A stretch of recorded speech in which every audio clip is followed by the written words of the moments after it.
Here I have LG K40 and let me show you how to set up date and time settings on the following device.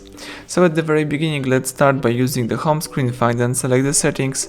Here we need to choose general, then let's find here and select date and time.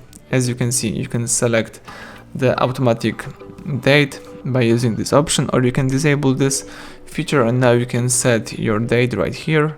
You can choose your date, tap OK, you can select the time. You can also select the time zone if you would like to. And if you would like to go back to the automatic date and time, let's enable this feature.